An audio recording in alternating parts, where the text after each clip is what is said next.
आज की क्लास में हम लोग पोक्सो एक्ट पर चर्चा करेंगे। हाल ही में केंद्रीय मंत्रिमंडल ने बच्चों के खिलाफ यौन अपराध संबंधी दंड को अधिक कठोर बनाने हेतु बाल यौन अपराध संरक्षण अधिनियम 2012 में संशोधन को मंजूरी दे दी है। तो चलिए बात करते हैं कि 2012 की जो एक्ट थी उनकी क्या प्रमुख बातें थी। पोक्सो एक्ट यानी protection of children from sexual offences act 2012, जिनको हिंदी में लैंगिक उत्पीड़न से बच्चों की संरक्षण का अधिनियम 2012 कहा जाता है। इस एक्ट के तहत नाबालिग बच्चों के साथ दुष्कर्म, यौन अपराध और छेड़छाड़ के मामलों में कार्रवाई का प्रावधान है। इस एक्ट के जरिए बच्चों को सेक्सुअल हरासमेंट ऑफ पोर्नोग्राफी जैसे अपराधों से सुरक्षा प्रदान करती है। 18 साल के बच्चे 18 साल से कम उम्र के बच्चे किसी भी तरह का सेक्सुअल बर्ताव इस कानून के दायरे में आता है। ये कानून लड़के हो या लड़की दोनों को समान अधिकार प्रदान करता है और यह समान सुरक्षा प्रदान करता है। इस एक्ट के तहत अलग अलग अपराध के लिए अलग अलग सजा का प्रावधान किया गया है।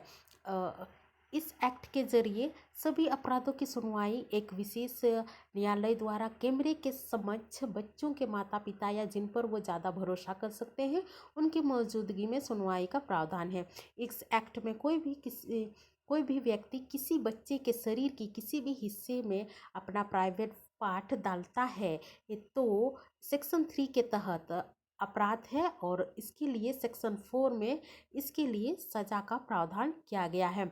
अगर कोई अपराधी ने कुछ ऐसा अपराध किया है जो किसी बाल अपराध कानून के अलावा किसी दूसरे कानून में भी अपराध है तो वो अपराधी को सजा उस कानून के तहत होगी जो कि ज़्यादा से ज़्यादा कठोर हो। अगर कोई व्यक्ति किसी बच्चे के लिए प्राइवेट पार्ट को टच करता है या अपने प्राइवेट पार्ट को टच करवाता है तो ऐसे केस में धारा 8 के तहत सजा दी जाएगी।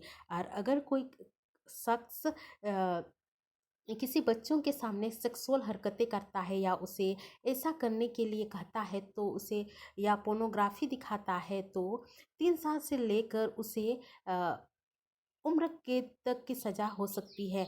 इस अधिनियम के तहत यह भी प्रावधान है कि अगर कोई व्यक्ति या यह जानता है कि किसी बच्चे का यौन शोषण हुआ है तो उसको उसकी रिपोर्ट नज़दीकी थाने में देनी होगी। यदि वो ऐसा नहीं करता है तो उसे 6 महीने की कारावास की सजा होगी। इस अधिनियम में यह भी कहा गया है कि बच्चे को यौन शोषण का मामला घटना घटने की तारीख से 1 साल के भीतर निपटाया जाना चाहिए।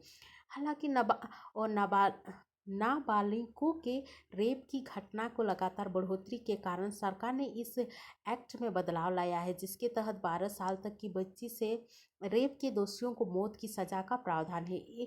साथ ही साथ किसी बच्चे के छेड़छाड़ के मामले में 5 से 7 साल और जुर्माना का भी प्रावधान किया गया है। यदि कोई पति या पत्नी 18 साल से कम उम्र के जीवन साथी के साथ यौनाकृत करता है तो अपराध की श्रेणी में आएगा और उस पर मुकदमा भी चलाया जा सकता है। यदि अभियुक्त एक किशोर हो तो उसके ऊपर किशोर न्यायालय अधिनियम 2000 में मुकदमा चलाया जाएगा। इसमें खुद को निर्दोष साबित करने का दायित्व अभियुक्त पर होता है और तथा झूठा आरोप लगाने तथा उनकी जानकारी देने पर किसी भी या किसी की छवि को खराब करने के लिए सजा का भी प्रावधान किया गया है। यह यौन ये लोग जो लोग यौन परियोजनाओं के लिए बच्चों को व्यापार करते हैं उनके लिए भी सजा का प्रावधान है। इस एक्ट में बाल संरक्षक की जिम्मेदारी पुलिसों को दी गई है। इसमें पुलिस को बच्चों की देखभाल और संरक्षण के लिए तत्काल व्यवस्था बनाने की जिम्मेदारी दी गई है। जैसे बच्चों के लिए आपातकालीन चिकित्सक उपचार और उनके बच्चों के लिए आश्रय गृह में रखना आदि।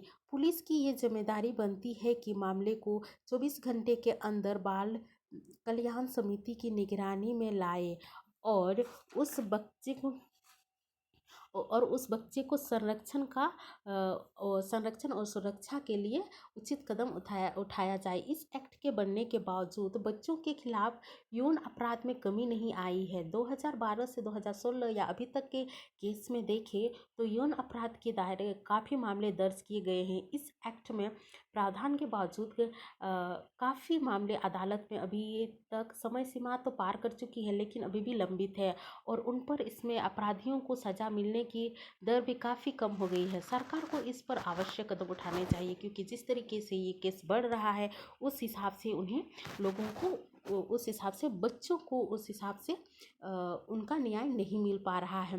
साथ ही साथ यह देखने आया है कि ज़्यादातर मामले जो होते हैं बच्चों के शोषण जो करते हुए अपने जान पहचान के ही लोग करते हैं, और जो पेरेंट्स होते हैं वो उन माता पिता जो होते हैं या अभिभावक जो होते हैं ये बच्चे उन पर ज़्यादा शक नहीं करते। इसलिए माता पिता का भी ये दायित्व बनता है कि वो अपने बच्चों पे जिनके संपर्क में आते हैं उन पर पूरी तरह नज़र रखें। हालांकि समय के साथ साथ इसमें भी बदलाव की आवश्यकता पड़ी, तो इनमें कुछ संशोधन किया गया। तो चलिए देखते हैं पोक्सो अधिनियम 2012 में जो भी संशोधन हुआ उनके बारे में जानते हैं। पोक्सो अधिनियम 2012 की धारा 14, धारा 4, धारा 5, धारा 6, धारा 9, धारा 14, धारा 15 और धारा 42 में संशोधन बाल यौन अपराध के पहलुओं से उचित तरीके से निपटने के लिए किया गया था। ये संशोधन देश में बाल यौन अपराध को बढ़ोतरी हुई प्रवृत्ति को रोकने के लिए कठोर उपाय करने की ज़रूरत के कारण किए जा रहे हैं। बाल यौन अपराध की प्रवृत्ति को रोकना इस अधिनियम की धारा 4, धारा 5 और धारा 6 का संशोधन करने का प्रस्ताव किया गया है, ताकि बच्चों के साथ होने वाले आक्रामक यौन अपराधों के मामले में मृत्युदंड सहित कठोर दंड का विकल्प प्रदान किया जा सके। प्राकृतिक संकटों और आपदाओं के समय होता क्या है कि बच्चों को यौन अपराधों के संरक्षण और आक्रामक यौन अपराधों के उद्देश्य से बच्चों को जल्दी से जल्दी उन्हें बड़ा करवाने के लिए या उन्हें यौन परिपक्वता के लिए बच्चों को किसी भी तरीके का अगर उन्हें रासायनिक पदार्थ या हार्मोन टाइप कुछ भी खिलाया जाता है, तो इस मामले में भी इस अधिनियम की धारा 9 में भी संशोधन किया गया है और उनके तहत उन्हें सजा का प्रस्ताव किया गया है। बाल पोर्नोग्राफी जैसे चुनौतियों से निपटने के लिए पोक्सो अधिनियम यहाँ गलती से पोक्सो लिखा गया है, यहाँ पे होगा पोक्सो अधिनियम पोक्सो अधिनियम 2012 की धारा 14 और धारा 15 में भी संशोधन का प्रस्ताव किया गया है। बच्चों की पोर्नोग्राफी सामग्री को नष्ट न करने, डिलीट न करने पर जुर्माना लगाने का भी प्रस्ताव किया गया है। व्यापारिक उद्देश्य से बच्चों से संबंधित पोर्नोग्राफी सामग्री का भंडारण किसी भी रूप में करने पर दंड के प्रावधान को अधिक कठोर बनाया गया है।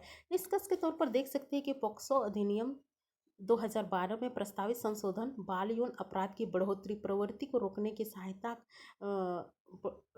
कर सकते हैं।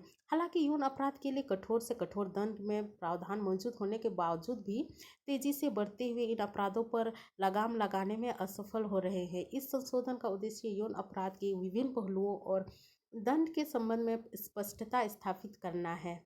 आई होप ये वीडियो आप लोगों के लिए काफ़ी हेल्पफुल रहा होगा। अगर वीडियो पसंद आए तो लाइक, शेयर और सब्सक्राइब जरूर कीजिएगा। धन्यवाद।